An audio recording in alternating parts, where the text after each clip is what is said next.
e gwenge ma opogore opogore. De wachango kotenre kod paro gi duto mamienjo. Od bura itiyo ga tiya kaka voting machine. Gin mana wacho ni gombolu en yes kata no, kwed kata uye e gigi duto kama gintiere karka. De wachango kotenre kod paro mamienjo kawuok kuom nyangile mago maga Azimio sani.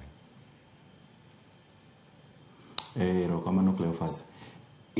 Katiba wa article 96 subsection 1 nyaka 6 no 95 subsection 1 nyaka 6 wuoyo roles mar parliament.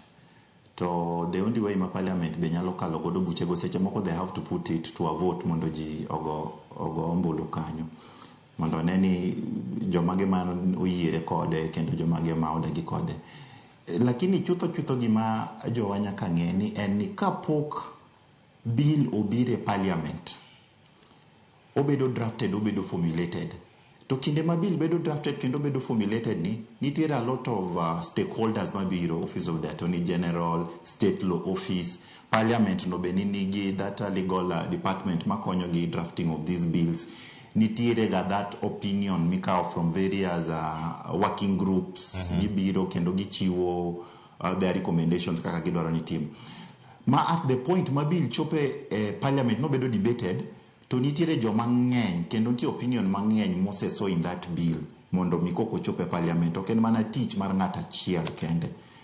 Koro ka migosi Kalonzo Musyoka chung to wacho ni kudhi parliament do not vote for this bill. Mano is very misleading kendo mano gimoko ningo wuok from a senior person ka en ng'ama osebet e parliament for long. Ong'e kaka parliament operate. He's been a parliamentarian kinde mathoth. Gimonego bed ni gitimo en ni debate the merits kata the demerits of that bill. Ber kata rach mar bill no. To the only way minyalo timo mano en ka in on the floor of the house kendi chung tiwacho ni ooyo ma to rach to iwacho gimomiyo rach to gigo bedo recorded. Ma to ber tiwacho gimomiyo ma ber. Koro kata kadwa ni okale to wakale, but let us make amendments to this. Kamani kaka parliament oningo operate. Tabro yie gi Wycliffe. Policy issues gin gik makao kinde. Okinyal chung e rally tiwacho ne dwa ni cost of living odog piny to kinyne cost of living dog piny. Cleophas ibro paro ni ka wachako dwe mar December kwa biro January sani wane February. Bech mafuta osedok piny cumulatively. Anytime ma EPRA golo new prices tineno ka bech mafuta dok piny. En progressive, ok en giminyalo tim nyadichiel. So some of these issues ok gin ga issues ma inyalo chung tiwacho ni kawuono ni twadwaro ni bech mo odog piny by 50 shillings kata 60 shillings. En gradual depending on other factors kata globally. King'iyo piny mangima sani osebedo gi protests. Piny Nigeria ka nyocha nitiere protest. Lisbon, Portugal obedo gi protest. Kidhi London gisebedo gi protest. Mane we watch high cost of living. So ok en a problem ma en unique to Kenya.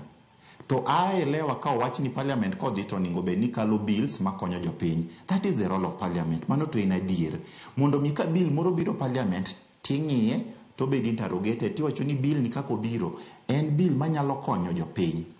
To kendo ka watimo mano to wadwaro input mar kweth mar Azimio miwinjo ka koro inyiso ni kik gi debate e parliament no. Ko ki debate e parliament kanyo kara gidhi konyo jopiny nade? Ang'o iyierogi mondo gi boycott debate e parliament kosi iyierogi mondo gi debate bills e parliament?